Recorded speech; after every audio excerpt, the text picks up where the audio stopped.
Bienvenue sur l'RTM. Chers élèves, bonjour. Ce matin, nous allons faire une révision de la leçon précédente. Vous savez qu'on a vu la dernière fois l'appareil digestif et la digestion. Aujourd'hui, je vais m'entretenir avec vous autour de 4 questions. 4 questions d'évaluation qui sont les suivantes.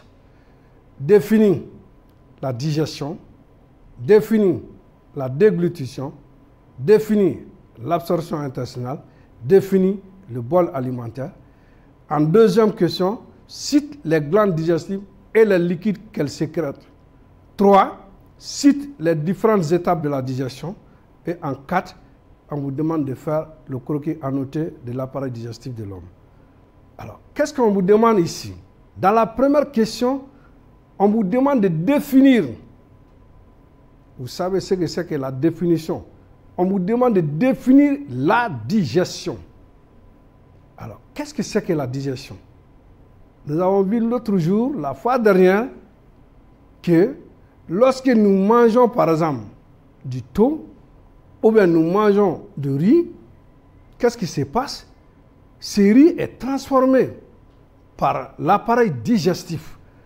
Alors, l'ensemble des transformations mécaniques et chimiques qui font que les grosses particules des aliments que vous avez ingérés sont réduites en petites particules de telle sorte qu'elles puissent passer la membrane cellulaire. C'est ce qu'on appelle la digestion.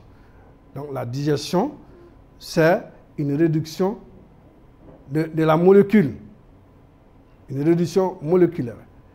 Alors, la déglutition. Qu'est-ce que c'est que la déglutition? On vous demande de définir la déglutition. Vous ne pouvez définir cette déglutition que lorsque vous vous rappelez très bien du jour où on a fait la leçon sur le fonctionnement de l'appareil digestif. Alors, qu'est-ce qu'on a dit? On a dit que lorsque je prends un aliment, je mets l'aliment dans ma bouche, je mastique, et en plus de cette mastication, on a dit qu'il y a de la salive, et que l'aliment ne doit pas rester dans la bouche. Il est obligé de passer pour aller au niveau de s'engouffrer au niveau de l'œsophage. Le fait de passer de la bouche à l'œsophage, c'est ce qu'on appelle la déglutition. Donc la déglutition, c'est le passage de l'aliment de la bouche au tube et à l'œsophage. L'absorption intestinale. Vous vous rappelez très bien. L'absorption intestinale, et vous n'êtes pas sans savoir que l'intestin, c'est un endroit où il se passe effectivement la digestion des aliments. Alors, qu'entendons par absorption intestinale?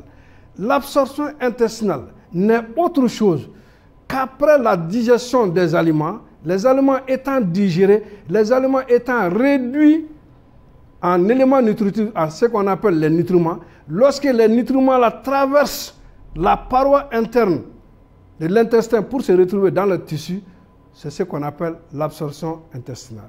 L'absorption intestinale, ce n'est autre chose que le passage des nutriments de l'intestin vers le tissu. Le bol alimentaire. On vous dit de définir le bol alimentaire.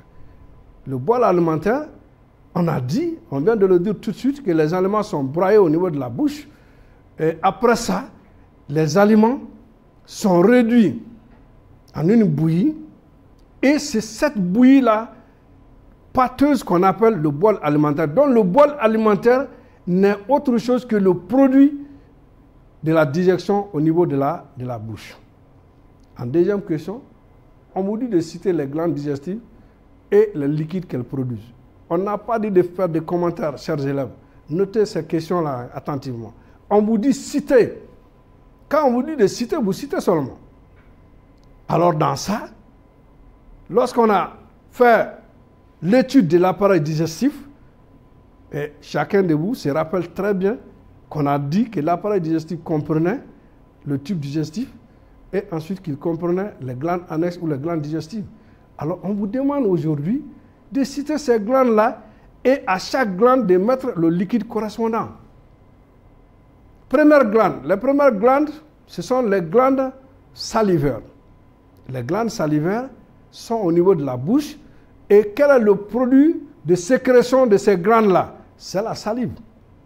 Donc, vous mettez glande salivaire, une flèche, et vous mettez au bout de la flèche là-bas la salive. Après, on a dit qu'il y a d'autres glandes. On a dit qu'il y a le foie. Le foie est une glande. Alors, quel est le produit de sécrétion du foie? Vous prenez une flèche, vous quittez le foie et vous mettez au bout de la flèche la bile. La bile, c'est un liquide qui est produit par le foie et qui est emmagasiné dans la vésicule biliaire. Ensuite, on a parlé de quelle autre glande? On a parlé des glandes gastriques. Les glandes gastriques, ce sont des glandes qui se trouvent au niveau de l'estomac. Et quel est le produit de sécrétion de ces glandes gastriques? Ces glandes gastriques produisent au moment de la digestion un liquide qu'on appelle le suc gastrique. Ensuite, vous avez une autre glande qu'on appelle le pancréas. Le pancréas, c'est bel et bien une glande digestive. Et son produit de sécrétion, c'est quoi? C'est le suc pancréatique. Donc, le pancréas produit le suc pancréatique. Et ensuite, vous avez d'autres glandes qui sont situées au niveau de l'intestin qu'on appelle les glandes intestinales. Ces glandes intestinales produisent quoi? Produisent ce qu'on appelle le sucre intestinal. Donc, en récapitulant, nous allons dire qu'il y a les glandes salivaires qui produisent la salive. On a parlé des glandes gastriques qui vont sécréter le sucre gastrique. On a parlé du foie qui va sécréter la bile. On a parlé des glandes intestinales qui vont sécréter le sucre intestinal. Et enfin, on a parlé du pancréas qui va sécréter le sucre pancréatique. Voilà ce qu'on vous demande dans cette deuxième question. La troisième question, on vous dit de citer les différentes étapes de la digestion. On ne vous demande pas de faire de commentaires, chers élèves. Notez bien la question et faites attention. On vous dit de citer seulement. Quand on me dit de citer, je réponds tout simplement que les différentes étapes de la digestion sont au niveau de la bouche, c'est ce qu'on appelle la digestion buccale. Au niveau de l'estomac, c'est ce qu'on appelle la digestion gastrique. Et au niveau de l'intestin grêle, et c'est ce qu'on appelle la digestion intestinale. Donc, récapitulant, les différentes étapes sont, il y a la bouche, il y a l'estomac et il y a l'intestin grêle. Et en dernière position, quatrième question, on vous dit de faire le schéma annoté de l'appareil digestif. Et ce schéma, vous l'avez dans votre cahier, vous avez ça dans les livres, mais on vous demande de faire ça en évaluation. Ça veut dire que vous n'avez pas le livre avec vous. On vous demande de faire ce dessin et de mettre les noms. Alors, chers élèves, voici ce qu'on a trouvé pour vous comme réponse à toutes les questions qui ont été posées. La première question où on demandait de définir la digestion, voici la réponse. La digestion est l'ensemble des transformations mécaniques, des transformations chimiques, vous voyez, transformations chimiques, que subissent les aliments pour donner les nutriments. Les nutriments ne sont autre chose que les substances nutritives. L'absorption intestinale, c'est le passage des nutriments de l'intestin vers les tissus. La déglutition, c'est le passage des aliments de la bouche à l'estomac. Le bol alimentaire est le produit de la digestion buccale. Je cite les glandes. Première glande, glande salivaire, liquide correspondant la salive. Glande gastrique, liquide correspondant le suc gastrique. Le foie, liquide correspondant la bile du foie. Le pancréas, liquide correspondant c'est le sucre pancréatique. Et enfin, vous avez les glandes intestinales qui sécrètent le sucre intestinal. Et les étapes de la digestion sont, on a dit tout de suite qu'au niveau de la bouche, il y a une digestion. Au niveau de l'estomac, il y a une digestion. Et au niveau de l'intestin grêle, il y a une digestion. Et enfin, c'est le croquis noté. Voici le croquis annoté de l'appareil digestif. Chers élèves, je suis sûr que vous m'avez suivi et que vous avez pris bonne note.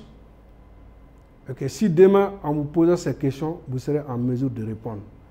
Sur ce, je vous dis merci, en espérant qu'on va se retrouver la prochaine fois sur leur thème.